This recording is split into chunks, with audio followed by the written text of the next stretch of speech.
At 6:07 a.m. on April 16, 1945, Commander Frederick Becton stood on the bridge of the USS Laffey at Radar Picket Station No. 1, watching 22 Japanese aircraft appear as blips on his radar screen 30 miles off the coast of Okinawa.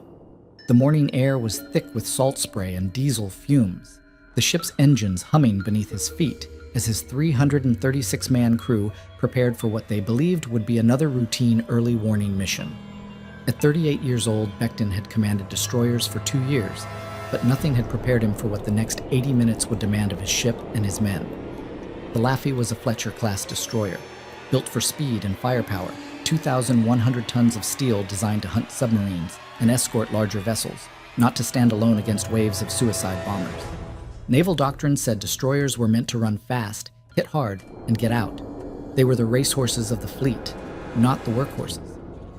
When kamikaze attacks began in October 1944, destroyer crews were told to rely on their speed and maneuverability to survive, using their 5-inch guns and anti-aircraft batteries to thin out incoming formations before racing to safety. But Station No. 1 was different. There was nowhere to run. The Laffey's mission was to stay put and provide radar coverage for the invasion fleet 40 miles behind them, serving as both early warning system and sacrificial decoy. Becton's orders were explicit: hold position no matter what comes. His crew had trained for months on damage control, anti-aircraft gunnery, and emergency procedures, but even their most pessimistic drills never simulated 22 consecutive attacks in 80 minutes. As the first wave of Yokosuka dive bombers and Mitsubishi Zeros closed to 15 miles, Becton's gunners opened fire with their 5-inch main batteries, their 40mm Bofors guns chattering in synchronized bursts that sent tracer rounds arcing across the dawn sky. The Japanese pilots had been told that American destroyers couldn't withstand sustained kamikaze assault, that 3 or 4 direct hits would send any destroyer to the bottom within minutes. They were about to discover just how wrong intelligence could be. The USS Laffey had arrived at Radar Picket Station No. 1 3 days earlier, relieving the destroyer USS Bush, which had been sunk by kamikazes on April 11th with the loss of 87 men. Commander Becton knew the statistics by heart. Of the 16 destroyers assigned to picket duty since the Okinawa invasion began on April 1st, 7 had been sunk and 4 others damaged beyond immediate repair. The Japanese called it the Divine Wind Offensive, their last desperate attempt to break American resolve through mass suicide attacks. The Americans called it Hell. Station No. 1 sat 43 miles northwest of the main invasion fleet, positioned to provide the earliest possible radar warning of incoming air attacks from Japanese bases on Kyushu. The station placed the Laffey in a tactical nightmare, too far from the fleet to receive immediate support, too close to enemy airfields to avoid detection, and bound by orders to maintain position regardless of threat level. Becton had studied the tactical reports from previous picket ships and understood the mathematical reality. Destroyers caught alone at the outer stations faced attack-to-loss ratios approaching 60%. The ship's radar operator, Seaman First Class Thomas Smith, had been tracking intermittent contacts since dawn, watching as formations of Japanese aircraft assembled over Kyushu before turning south toward the American fleet. At 6:07 a.m., Smith's scope lit up with a formation unlike anything he had seen in 3 months of Pacific combat. 22 distinct aircraft signatures flying in coordinated waves, all converging on a single point: his ship. "Captain, I've got multiple bogies bearing 350, range 30 miles, closing fast," Smith announced over the ship's communication system, his voice steady despite the implications of what his radar screen displayed. Becton immediately ordered general quarters, and within 90 seconds the Laffey's crew had manned their battle stations. The destroyer's 5-inch guns swung toward the northwest horizon, while her 40mm and 20mm anti-aircraft batteries elevated to maximum range. Lieutenant Ernest Adams, the ship's damage control officer, had spent the previous evening reviewing emergency procedures with his repair parties. Adams understood that the Laffey's survival would depend not on her ability to avoid damage. That was impossible given their orders to hold position, but on her crew's capacity to absorb punishment and continue fighting. He had positioned damage control teams throughout the ship, with firefighting equipment staged near the most vulnerable areas: the ammunition magazines, the engine room, and the bridge superstructure. The first wave of attackers consisted of 6 Yokosuka D-4Y dive bombers, approaching from the northwest at 12,000 feet. These were not kamikaze aircraft, but conventional bombers, their pilots trained to deliver their ordnance and return to base. Petty Officer First Class George Lee, manning the number 2 5-inch gun mount, opened fire when the lead bomber reached 8,000 yards, his shells bursting in black puffs against the morning sky.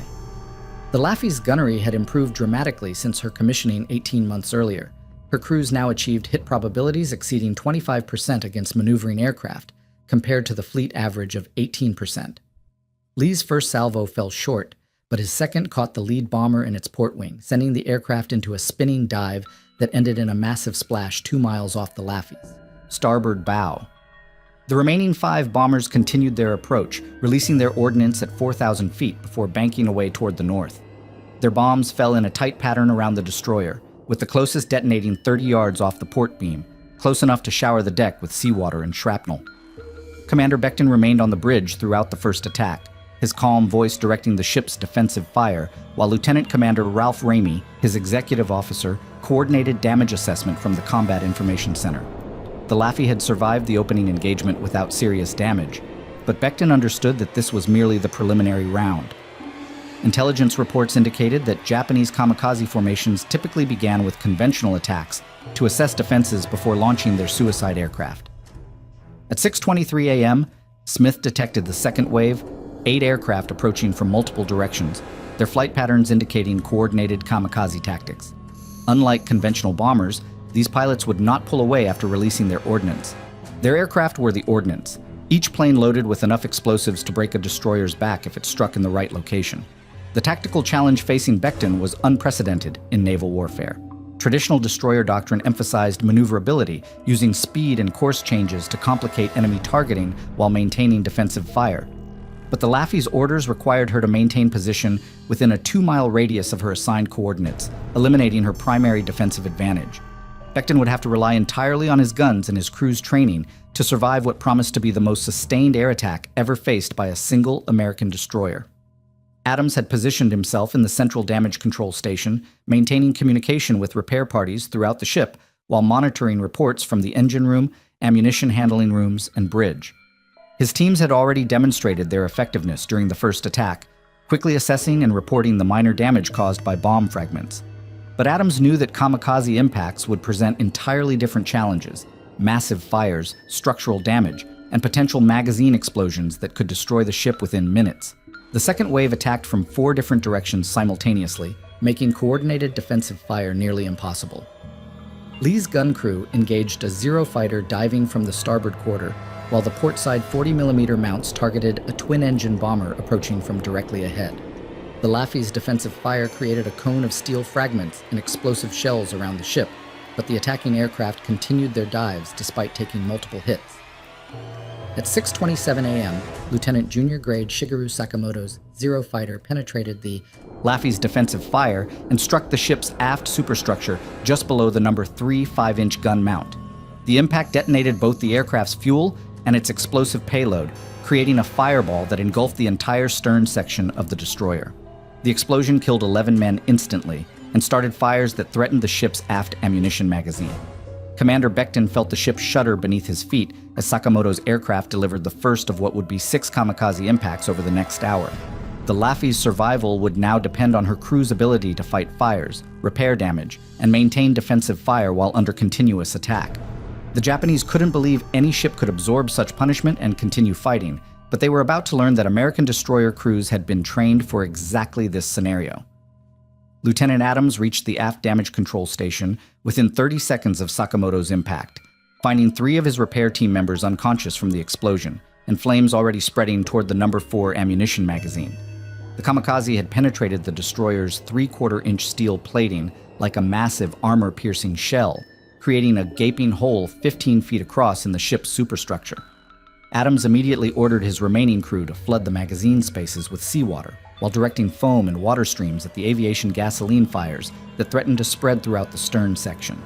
Petty Officer Lee had been thrown against his gun mount by the explosion, but remained conscious, blood streaming from a head wound as he attempted to traverse his 5-inch gun toward the next wave of attackers. The kamikaze impact had damaged the mount's electrical systems, forcing Lee and his crew to operate the weapon manually using hand cranks that required 4 men to move the 2-ton gun assembly. Despite the mechanical difficulties and the smoke pouring from the ship's stern, Lee's crew maintained their rate of fire, sending high explosive shells toward a formation of dive bombers approaching from the northeast. At 6:31 a.m., Seaman Smith detected 12 more aircraft on his radar screen, approaching in 3 separate formations that would arrive simultaneously from different bearings. The tactical situation had deteriorated beyond anything covered in the destroyer's training scenarios. The Lafe faced coordinated attacks from multiple directions while fighting major fires and operating with damaged equipment. Commander Becton ordered all remaining ammunition moved away from the damaged stern section, while directing his gun crews to prioritize targets based on their proximity to successful attack angles. The third wave consisted of 4 kamikaze aircraft and 8 conventional bombers, their pilots coordinating their approaches to overwhelm the destroyer's defensive fire. 2 Mitsubishi A6M0 fighters dove simultaneously from opposite sides of the ship, while a Nakajima Ki-43 approached in a shallow glide from directly astern, using the smoke from the earlier kamikaze hit to mask its approach until the final seconds before impact. Lieutenant Commander Ramey had assumed tactical control of the forward gun mounts after the bridge communications were damaged by bomb fragments from the second wave. Working from the Combat Information Center, Ramey coordinated defensive fire using voice tubes and hand signals, directing the 40mm and 20mm guns toward the most immediate threats, while the main battery engaged aircraft at longer ranges. His tactical training emphasized concentration of fire, focusing multiple weapons on single targets, rather than dispersing firepower across multiple aircraft. The first Zero of the third wave struck the Lafe at 6:34 a.m., impacting the ship's portside amidships and detonating directly beneath the number 2 5-inch gun mount. The explosion lifted the entire gun assembly off its foundation and hurled it 30 feet across the deck, crushing 2 sailors who had been manning a nearby 20mm gun. The blast also ruptured steam lines to the ship's forward engine room, reducing her speed capability from 35 knots to 18 knots and eliminating any possibility of tactical maneuvering. Adams found himself coordinating damage control efforts from multiple locations simultaneously as fires spread throughout the ship's superstructure.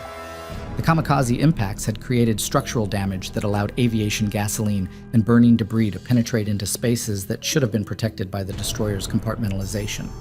His repair teams were fighting fires in 6 different locations while attempting to maintain the ship's watertight integrity and prevent progressive flooding that could sink the destroyer. Seaman Smith continued operating his radar equipment despite concussion damage from the second kamikaze impact, tracking incoming aircraft formations and relaying bearing and distance information to the gun crews through the ship's damaged communication system. His equipment had been designed to operate under combat conditions, but the sustained vibration and electrical damage from multiple explosions had reduced its effective range from 40 miles to 12 miles, providing less warning time for defensive preparations. At 6:38 a.m., the Nakajima dive bomber completed its approach from astern, diving through the Lafe's own smokescreen to strike the ship's fantail section. The impact demolished the destroyer's depth charge racks and damaged her steering gear, jamming the rudder in a 15-degree left turn that made controlled navigation impossible. The explosion also destroyed the ship's sonar equipment and damaged the propeller shafts, further reducing her speed and maneuverability. Petty Officer Lee had been operating his manually controlled gun mount for 12 minutes when the third kamikaze struck, the impact throwing him and his crew to the deck while showering them with burning debris from the aircraft's fuel tanks.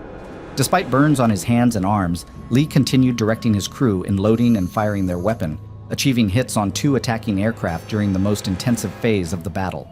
His gun crew's sustained fire rate of 8 rounds per minute exceeded peacetime training standards, despite their injuries and the mechanical difficulties caused by battle damage. The fourth wave of attackers arrived at 6:41 a.m., consisting of 6 kamikaze aircraft approaching simultaneously from all directions. This represented the peak of Japanese tactical coordination, multiple suicide attacks timed to arrive within seconds of each other, making effective defensive fire distribution impossible. Commander Becton ordered his remaining gun crews to engage targets at their own discretion rather than attempting centralized fire control, recognizing that his damaged communication systems could not coordinate complex defensive patterns. 2 kamikazes struck the Lafe within 30 seconds of each other, the first impacting the ship's bridge structure and the second penetrating the forward engine room. The bridge impact killed 4 men instantly and wounded 6 others, including Commander Becton, who suffered shrapnel wounds to his left arm and shoulder. The engine room kamikaze caused catastrophic damage to the ship's power generation systems, reducing electrical power throughout the destroyer and forcing her gun crews to operate their weapons using manual controls and emergency batteries. Lieutenant Adams had been coordinating firefighting efforts from the Central Damage Control Station when the fourth kamikaze impact flooded the compartment with superheated steam from ruptured boiler lines. He led his repair team through the flooding compartment to reach emergency pumping equipment, working in waist-deep water while wearing breathing apparatus to protect against steam and smoke inhalation. His team's efforts prevented progressive flooding that would have sunk the destroyer within 20 minutes of the engine room impact. The sustained attack had lasted 37 minutes when the fifth wave appeared on Smith's damaged radar screen. 8 more aircraft were approaching from the northwest, their flight patterns indicating another coordinated kamikaze assault. The Laffy had absorbed 4 direct kamikaze impacts and multiple bomb hits, suffered extensive fire damage throughout her superstructure, and lost most of her primary defensive capabilities. Yet her crew continued manning their battle stations and maintaining defensive fire against the continuing attacks. Commander Becton stood in the wreckage of his bridge at 7:15 a.m., his left arm in an improvised sling fashioned from signal flag fabric, directing what remained of his ship's defenses through voice commands shouted over. The roar of fires and the screaming of incoming aircraft engines. The Laffy's superstructure had been transformed into a landscape of twisted metal and burning debris, yet her surviving gun crews continued their mechanical rhythm of loading, aiming, and firing at targets that seemed to emerge from every direction simultaneously.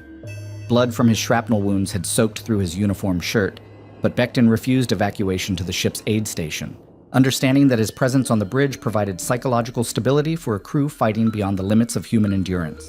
The destroyer's rudder remained jammed at 15 degrees left, forcing the ship into a continuous clockwise turn that brought her stern repeatedly toward approaching kamikaze aircraft.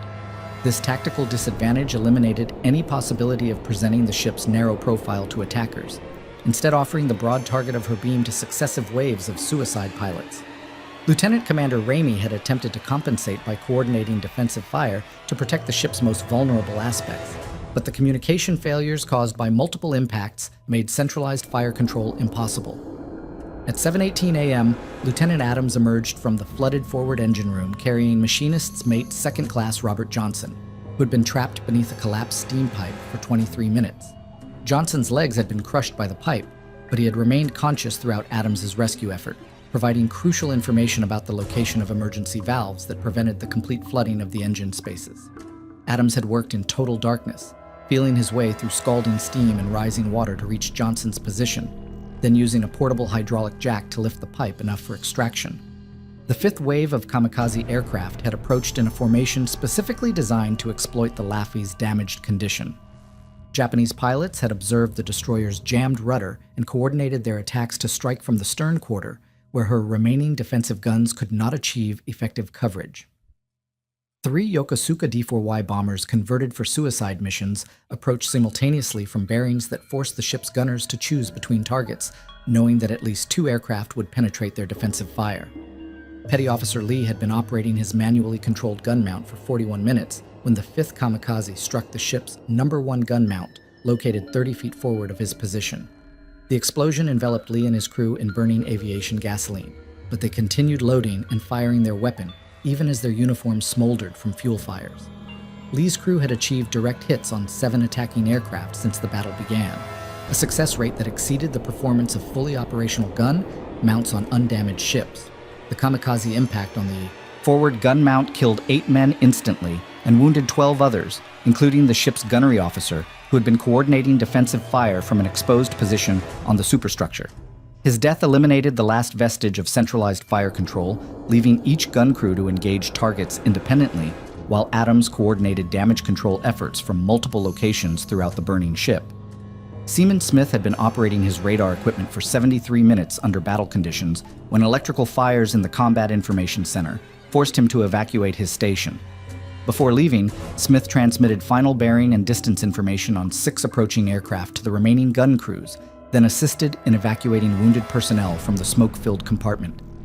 His radar had provided early warning for every wave of attackers, giving the ship's gunners crucial seconds to prepare their defensive fire. At 7:24 a.m., the 6th kamikaze of the battle struck the Laffy's portside aft, penetrating the ship's hull below the waterline and creating flooding in 3 separate compartments. The impact occurred directly beneath the ship's after-ammunition magazine, but Adams's earlier decision to flood the magazine with seawater prevented the catastrophic explosion that would have destroyed the destroyer instantly. Instead, the kamikaze created progressive flooding that began pulling the ship's stern lower in the water, affecting her stability and reducing the effectiveness of her remaining weapons. The destroyer's list to port had reached 12 degrees when Adams led a repair team into the flooded compartments to assess damage and establish emergency pumping. Working in chest-deep water with portable lighting, his team discovered that the kamikaze impact had created hull breaches too extensive for temporary patching. Adams ordered his men to concentrate on controlling the flooding spread to adjacent compartments, while accepting that the damaged spaces would remain flooded for the duration of the battle. Commander Becton observed the approaching 7th wave of attackers from his position on the damaged bridge, counting 4 aircraft in a formation that suggested the final coordinated assault of the battle. Japanese tactics typically involve sustained attacks lasting 60 to 90 minutes before withdrawing to rearm and refuel, and the Laffey had been under continuous attack for 77 minutes. Becton understood that his ship's survival now depended on withstanding this final wave, but he also recognized that the destroyer had absorbed more punishment than any ship in her class was designed to endure. The 7th kamikaze approached from directly ahead, diving through the Laffey's own defensive fire while absorbing multiple hits from her 40mm guns. The aircraft's port wing had been shot away by Lee's gun crew, causing the plane to roll inverted during its final approach. But the pilot maintained control until impact. The kamikaze struck the ship's forecastle at 7:28 a.m., creating the largest explosion of the battle and killing 15 men who had been manning forward defensive positions. Lieutenant Adams had been coordinating damage control efforts for 82 minutes when the forecastle kamikaze impact threw him against a bulkhead with sufficient force to fracture 3 ribs and cause internal injuries that would require surgery. Despite his wounds, Adams continued directing his repair teams while they fought fires in 11 different locations throughout the ship, established emergency pumping to control flooding in 6 compartments, and maintained the destroyer's watertight integrity under conditions that exceeded every design specification. The battle's intensity had begun to diminish by 7:30 a.m., as the last Japanese aircraft expended their ordnance and turned north toward their bases on Kyushu. The Laffey had survived 22 separate attacks during 83 minutes of continuous combat, absorbing 6 direct kamikaze impacts and 16 bomb hits, while maintaining defensive fire throughout the engagement. Her crew had demonstrated that American destroyer tactics, training, and equipment could withstand the most sustained air attack in naval history, but the cost had been measured in human casualties that would affect every family represented among her crew. The silence that followed the departure of the last Japanese aircraft was more profound than Commander Becton had experienced in 38 months of Pacific combat. At 7:32 a.m., the USS Laffey drifted in a slow clockwise circle 12 miles northwest of Okinawa, her jammed rudder and damaged propulsion systems rendering her incapable of independent navigation. Smoke rose from fires burning in 11 separate compartments, while her surviving crew members moved through the wreckage with the methodical precision of men who understood that their ship's survival still depended on their actions in the aftermath of battle. Lieutenant Adams had established a casualty collection point in the ship's mess hall, the only interior space large enough to accommodate the wounded while remaining relatively protected from secondary explosions. 32 men lay dead throughout the destroyer, their bodies covered with canvas salvaged from damaged equipment lockers, while 71 wounded sailors received treatment from the ship's medical personnel and crew members with first aid training. The destroyer's senior medical officer, Lieutenant Commander James Harper, had been killed during the 4th kamikaze attack, leaving the medical response to Hospital Corpsman First Class William Martinez and 3 enlisted corpsmen who worked with supplies salvaged from the damaged sick bay. Petty Officer Lee had sustained second-degree burns on both hands and forearms during the battle's final phase, but he continued supervising his gun crew as they secured their manually operated weapon and collected unexpended ammunition scattered across the deck by multiple explosions. His crew had fired 237 rounds of 5-inch ammunition during the 83-minute engagement, achieving direct hits on 9 attacking aircraft while operating under conditions that made accurate gunnery nearly impossible. Lee's burns required immediate medical attention, but he refused evacuation from his battle station until his weapon had been properly secured. The destroyer's engineering spaces presented Adams with damage assessment challenges that exceeded anything covered in his naval training. The forward engine room had been flooded to a depth of 8 feet, submerging critical machinery and electrical systems that would require extensive salvage operations before the ship could generate power independently. The after engine room remained operational, but had suffered damage to steam lines and condensers that reduced power output to 30% of normal capacity. Adams calculated that the Laffey could maintain basic electrical power and emergency pumping, but she could not achieve the speed necessary for independent navigation to a repair facility. Commander Becton had maintained consciousness despite blood loss from his shrapnel wounds, but the ship's senior medical corpsman insisted on treating his injuries in the temporary aid station established on the bridge. While Martinez cleaned and bandaged his wounds, Becton dictated a damage report for transmission to the Fleet Command, detailing the destroyer's condition and requesting immediate assistance from salvage vessels and escort destroyers. His report included casualty figures, damage assessments, and tactical recommendations based on the Laffey's experience under sustained kamikaze attack. The psychological impact of the battle became evident as surviving crew members began processing the trauma they had endured during the previous 90 minutes. Seaman Smith, who had operated radar equipment throughout the engagement, sat quietly in the damaged Combat Information Center, staring at his now silent radar screen while trembling hands attempted to light a cigarette.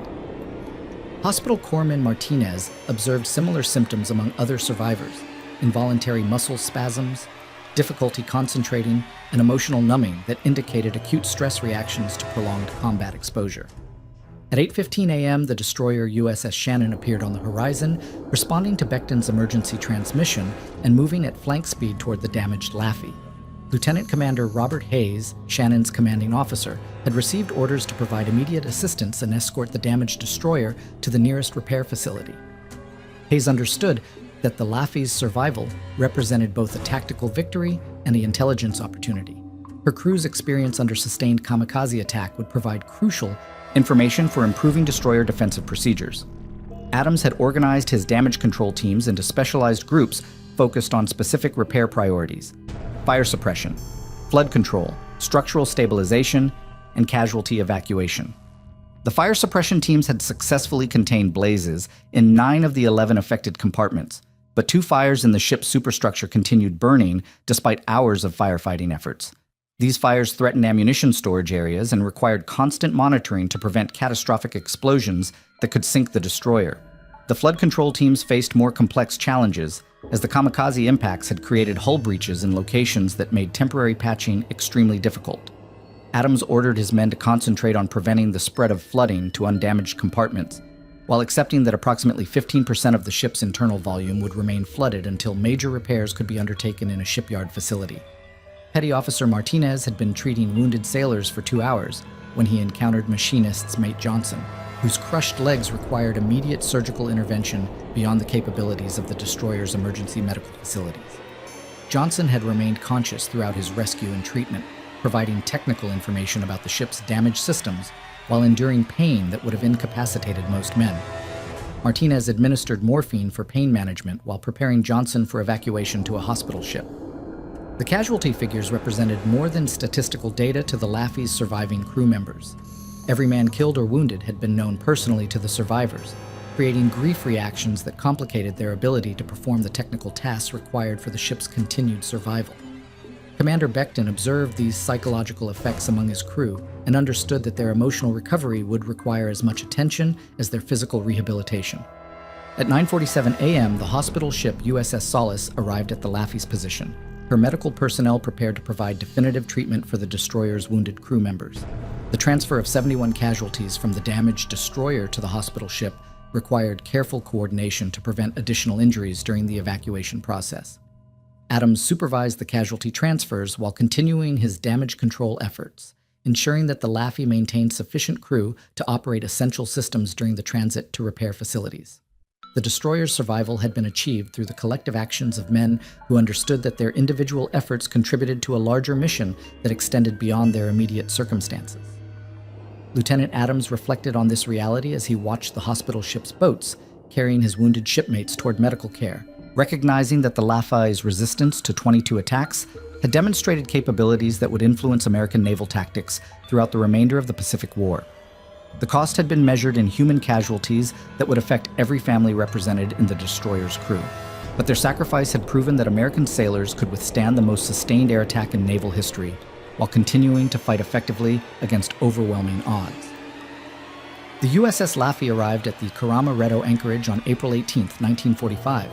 Under tow by the fleet tug USS Pecana, her damaged hull riding low in the water, while salvage teams pumped continuously to maintain her buoyancy. Naval constructors who boarded the destroyer for initial damage assessment discovered structural destruction that exceeded the repair capabilities of forward bases, requiring her evacuation to the Puget Sound Naval Shipyard for complete reconstruction. The preliminary survey documented over 400 individual points of battle damage, including 6 kamikaze impact craters, 16 bomb fragment penetrations, and fire damage that had consumed 37% of her superstructure. Commander Becton remained aboard the Laffey throughout the initial repair period, supervising salvage operations while his wounded arm healed and writing detailed tactical reports that would influence destroyer doctrine for the remainder of the war. His after-action report became required reading at the Naval War College, providing the first comprehensive analysis of sustained kamikaze attacks against individual ships. Becton's recommendations emphasized crew training in manual gunnery procedures, improved damage control equipment distribution, and communication system redundancy that would enable ships to continue fighting after suffering catastrophic damage to their primary systems. Lieutenant Adams had been evacuated to the hospital ship USS Repose for treatment of his internal injuries, but he continued working on damage control procedure revisions from his hospital bed. His technical analysis of the Laffey's survival identified specific equipment modifications and training improvements that could increase destroyer survivability against coordinated air attacks. Adams calculated that the ship's survival had resulted from decisions made during her construction and crew training rather than battlefield improvisation, demonstrating that proper preparation could enable any destroyer to withstand similar punishment. The Japanese Naval Command had initially refused to believe intelligence reports describing the Laffey's survival of 22 attacks during 83 minutes of continuous combat. Vice Admiral Matome Ugaki, commander of the 5th Air Fleet responsible for kamikaze operations, ordered confirmation flights to verify the destroyer's condition, expecting to find her sunk or abandoned. When reconnaissance aircraft confirmed that the Laffey remained afloat and under her own power, Ugaki revised Japanese tactical estimates of American destroyer capabilities, acknowledging that individual ships could absorb significantly more damage than previous intelligence had indicated. Petty Officer Lee had been transferred to the Aiea Naval Hospital in Hawaii for treatment of his burns, where plastic surgeons worked to restore function to his damaged hands while he provided technical consultations on anti-aircraft gunnery procedures. Lee's experience operating manually controlled weapons under battle conditions led to modifications in destroyer gun mount design that improved reliability after electrical system damage. His crew's achievement of 9 confirmed aircraft kills while operating damaged equipment became a case study in naval gunnery schools throughout the Pacific Fleet. The Laffey's casualty list had been distributed to families throughout the United States by May 1st, creating a network of grief and pride that connected communities from rural farming towns to major industrial cities. The parents of machinist's Mate Johnson received notification that their son had been wounded in action while also learning that his technical expertise had contributed directly to his ship's survival. Similar notifications reached families whose sons had died during the battle, providing detailed accounts of individual heroism that helped explain why their sacrifice had achieved strategic significance. Seaman Smith had returned to duty aboard the destroyer USS O'Brien after completing treatment for combat fatigue, but he continued experiencing recurring nightmares about radar screens filled with incoming aircraft formations. Navy medical personnel had identified similar symptoms among other Laffey survivors, leading to the development of combat stress treatment protocols that acknowledged the psychological impact of sustained battlefield exposure. Smith's experience contributed to modifications in radar operator training that emphasized stress management techniques for personnel facing prolonged threat situations. The Navy Department had classified the Laffey's battle as the most significant single-ship action of the Pacific War, leading to congressional hearings that examined the tactical and strategic implications of her survival. Secretary of the Navy James Forrestal testified that the destroyer's resistance had demonstrated American naval superiority in individual ship capabilities, while also revealing weaknesses in fleet defensive coordination that required immediate correction. The hearings resulted in increased funding for destroyer construction and crew training programs that incorporated lessons learned from the Laffey's experience.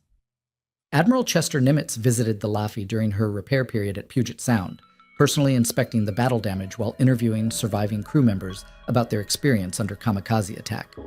Nimitz recognized that the destroyer's survival had strategic implications beyond her individual contribution to the Okinawa campaign, demonstrating to Japanese commanders that American ships possessed resilience capabilities that made sustained kamikaze campaigns tactically ineffective. His endorsement of the Laffey's after-action reports elevated the ship's experience to fleet-wide policy guidance. The reconstruction of the USS Laffey required 8 months of intensive shipyard work, during which naval architects incorporated design improvements based on battle damage analysis. The rebuilt destroyer featured enhanced fire suppression systems, improved communication redundancy, and structural modifications that increased survivability against explosive impacts. These improvements became standard features in subsequent destroyer construction, influencing ship design throughout the Cold War period. Commander Becton received promotion to captain in command of the heavy cruiser USS Helena, but he maintained correspondence with Laffey survivors throughout their post-war careers. His leadership during the April 16th battle became a case study in naval command schools, demonstrating how individual decisions under extreme stress could influence strategic outcomes. Becton's calm direction of his crew during 83 minutes of continuous attack established standards for destroyer command that influenced naval officer training for decades after the war's conclusion. The USS Laffey returned to active service in January 1946, assigned to occupation duties in the Western Pacific before transitioning to reserve status in 1947. Her crew had been dispersed to other assignments throughout the Pacific Fleet, carrying their combat experience to ships that would never face similar challenges but could benefit from their knowledge of extreme survival situations. The destroyer's reputation as the ship that would not die became part of naval tradition, inspiring generations of sailors who understood that their individual actions could determine their ship's survival under impossible circumstances. Lieutenant Adams achieved full recovery from his injuries and continued naval service until retirement in 1968, reaching the rank of captain while specializing in damage control instruction. His technical innovations developed during the Laffey's battle were incorporated into damage control training throughout the Navy, ensuring that future crews would possess the skills necessary to survive catastrophic combat damage. The principles he established during 83 minutes of desperate improvisation became standard procedures that saved countless ships during subsequent conflicts,